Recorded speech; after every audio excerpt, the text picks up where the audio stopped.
Just a quick one, guys, before we get into today's video. We have released our brand new summer drop that includes some new and exciting designs, including our Arne Slot t-shirt, European Royalty t-shirt, Trophy Wall tee and others. We've also introduced jumpers to our store. Do browse the new collection by going down into the link in the description or head into copyclothing.com. Anyway, let's get into today's video. And hello everybody, welcome back to the channel, guys. Hope you're all well. Before we do get into today's video, as always, please do smash that like button and subscribe to the channel for daily Liverpool content.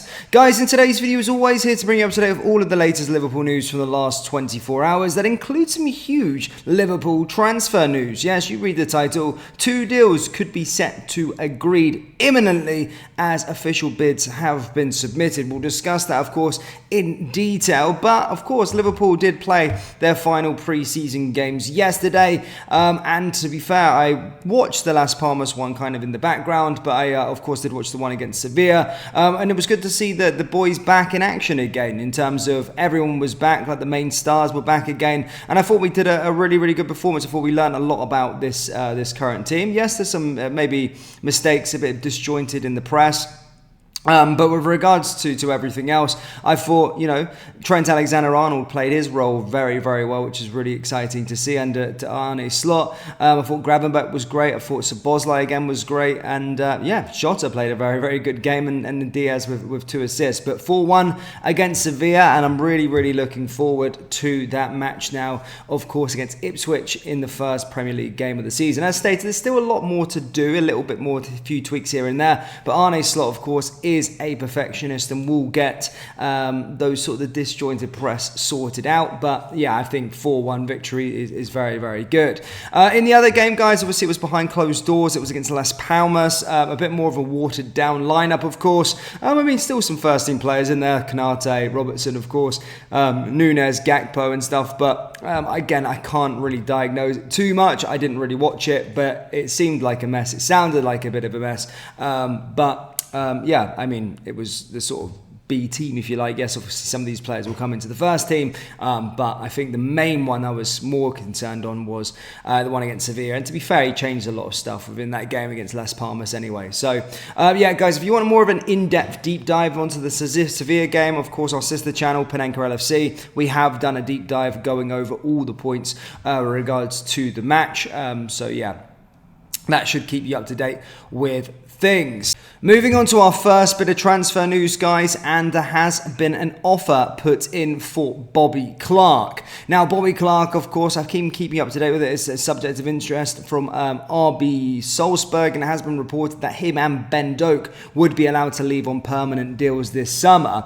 But Liverpool have rejected the second bid for the youngster, who is attracting interest in both loan and permanent deals ahead of a likely exit. Clark was not involved at all during Liverpool's pre-season due to a back injury, but his absent speculation has mounted over the midfielder's future. A number of clubs from the Championship are interested in signing him on loan for the 2024-2025 campaign, while more interestingly, he has been the subject of permanent bids. This weekend saw Liverpool reject a second offer from Austrian side RB Salzburg, with the Athletic's James Pearce reporting that it was worth around £8.2 million. Salzburg's previous bid of £6 million was turned down earlier in August, with the club's valuation standing at closer to 12 million. However, Pearce explains that discussions between the clubs are ongoing and Salzburg retain hope and compromise that can be achieved. Liverpool have been pursuing the temporary move for the number 42, with Norwich, Leeds United, Sheffield United, Coventry, Celtic and Rangers all linked, but Salzburg's persistence has opened the door to a possible permanent transfer. That would come only 3 years after his £1.5 million move from Newcastle and following an emphatic breakthrough into the first team setup. However, with Jurgen Klopp having departed this summer, many of the young players have introduced are being touted with an exit. Clark's possible switch to a Salzburg, who are coached by Pep Linders, and assistant Victor Matos, could be followed by departures of the likes of Ben Doak, Katie Gordon and James McConnell. Slot has kept Jarell Quansah, Conor Bradley and Trey Nyoni in focal roles throughout pre-season though, while more chances have been given to other fringe players. It is typical for a change in the dugout to prompt a change in fortunes for certain players, as every coach will have different views. Whereas Lucas Stevenson and Harvey Blair have been given an extended chance by the Dutchman, decisions may have already been made for Clark and his fellow Carabao Cup winners. So, Bobby Clark, of course, that one is getting closer and closer. It doesn't look like a deal could be imminent as Salzburg look to try and revise and get a third bid in. Now, following the second deal that Liverpool could do, of course, is regards to Katie Gordon. Yes, the Liverpool winger, Katie Gordon, is close to completing a season-long loan move to Championship side Swansea City. The 19-year-old, who is on the bench for Liverpool's friendly against Las Palmas at Anfield on Sunday afternoon, is said to be attracting interest from two other unnamed clubs. Gordon's last two seasons have been beset by injuries, restricting his appearances for the first team last season to just one start and 2/3 the games from the bench.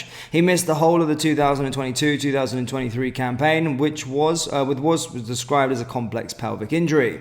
Gordon is, though, still very highly rated by Liverpool's coaching staff, and a loan should allow him to get valuable playing time. Liverpool aren't exactly short of forward options either, and with Champions League instead of Europa League this season, it would be difficult for Gordon to get minutes in Arne Slot's side. The Reds, of course, have Mo Salah, Diogo Jota, Luis Diaz, Darwin Núñez, and Cody Gakpo as the main forward options. Speaking while part of the pre-season tour in the USA, Gordon said, "I've been out for a while, so it's been good to get back enjoying it and get out to rhythm, so I'm really enjoying it. You don't realise when you're in it how much you miss it when you're out, to be fair. Obviously, it's just good to be back involved in it, to be honest." Swansea began their championship campaign with a 1-0 defeat to Middlesbrough on Saturday. Gordon won't be the only player heading out on loan this week. As I stated, Ben Doak, James McConnell, Owen Beck and Harvey Blair all available for temporary moves, while the club are looking for permanent suitors for Nat Phillips and Reece Williams. Liverpool are yet to make any significant transfer move this summer, but that appears to be coming to an end, with Fabio Carvalho close to completing a move away. So it's all kind of happening on that outgoing front, to be fair. A lot of players, a lot of youngsters potentially going out to the door on permanent and temporary moves, which is sort of normal, I guess. But of course, still no sort of major update with regards to those potential incomings just yet. I think, of course, they will appear. I think the latest I have for you with regards to Martin Zubimendi is from Fabrizio Romano, and that it's probable that Martin Zubimendi will agree to join Liverpool, and basically stated that he'll make his decision on his future in the coming days. But as I said, Fabrizio said Liverpool are prepared to pay whatever is needed to sign him after presenting an exciting project and a good salary. Fabrizio also said that Real Sociedad feels Zubimendi is more tempted to join Liverpool. But one thing is for certain, it will probably be sorted in the next couple of days. So, quite a few bits and pieces with regards to that. Of course, the goalkeeper as well, Marvish Deli, he looks like he could, of course, be joining at some point as well. So there is some transfer deals in the pipeline at this moment in time, but much of the news coming out of Anfield over the last sort of 12-24 hours is with regards to those outgoings, and it does seem as though they're going to be the ones that are the closest deals to be completed. So yeah, that's all I've got for you guys today. As always, do let me know your thoughts down there in the comment section below. Hit the like, hit the subscribe button, and do check out our clothing store, cobbiteclothing.com. Thank you, and I'll see you all next time. Take care. Peace.